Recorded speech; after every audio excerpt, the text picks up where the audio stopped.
The 3 points of Psalms 23, verse 1, living under the shepherd's cares. Our text says, "The Lord is my shepherd, I shall not want." Alam po din niyo mga kaibigan, mga kapatid, ano po, Psalms 23 is one of the most beloved passages in the scriptures ng maraming mga tao. And in this opening verse, David expresses complete confidence in God through the image of a shepherd caring for his sheep. At ang talatang ito teaches us three foundation truths about the believer's relationship with God. The first point is, the Lord is my shepherd. Tingnan po natin, David begins with a personal declaration of faith. Hindi lang po basta sinabi niya na the Lord is a shepherd, kundi ang sinabi po niya ay the Lord is my shepherd. So ibig sabihin po, meron pong close relationship. Tandaan po natin that a shepherd in biblical times knew every sheep personally.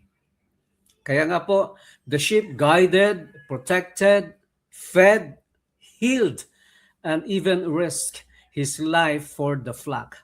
Kaya kung titingnan natin ano po, ang ating Diyos, ang Panginoon, bilang ating shepherd, ang ating pastor, God desires a personal relationship with each of us.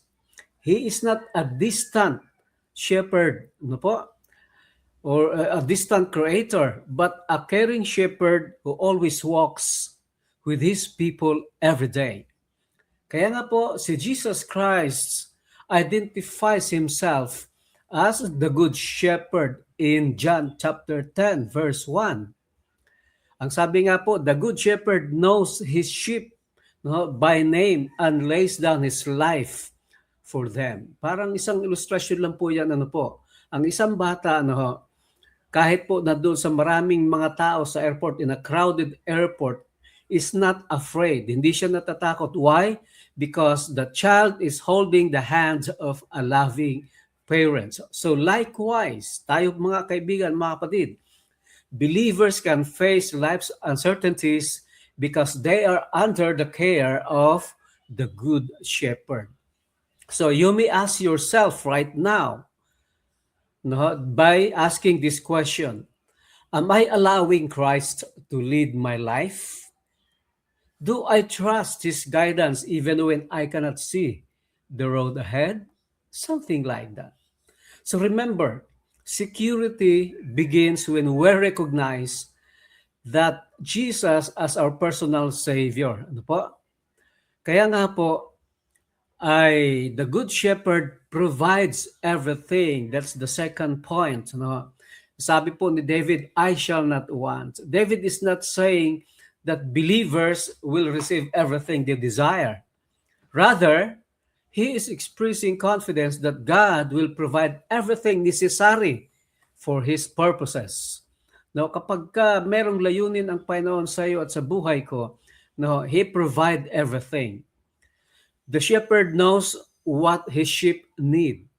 Alam niya kung anong pangangailangan mo. The shepherd knows when they need it, the right timing.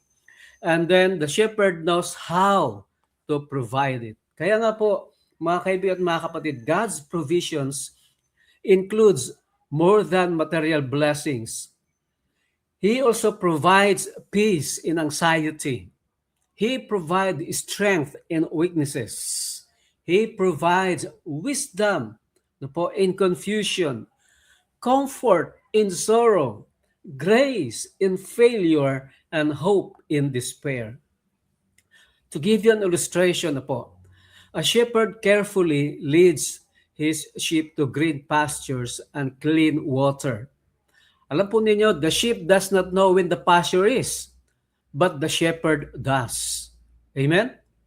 So in the same way, God often leads us to blessings we could not have found on our own.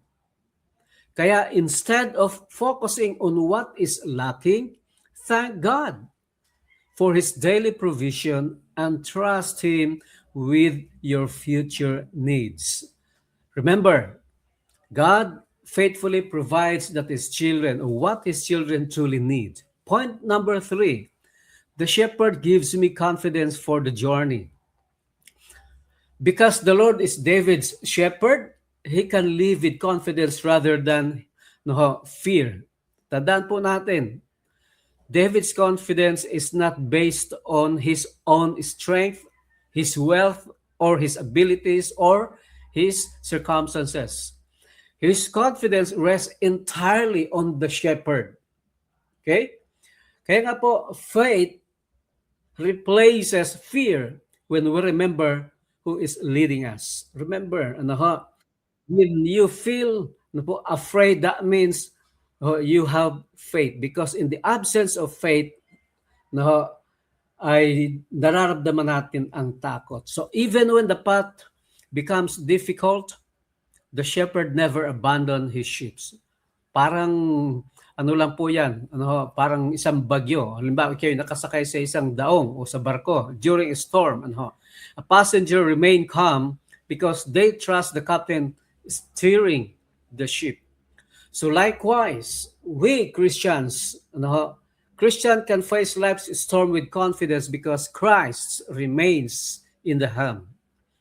So when facing uncertainty, remember, when facing uncertainty, illness, grief, or depression, remember this, that the shepherd has not left you. The shepherd knows the way, and the shepherd walks with you.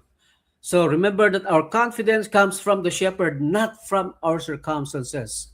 Once again, remember, John 10:11 says, I am the good shepherd. The good shepherd sacrifices his life. So kaya nga po mga kaibigan, mga kapatid, huwag tayong mag-aalala because the Lord is our shepherd. God bless you.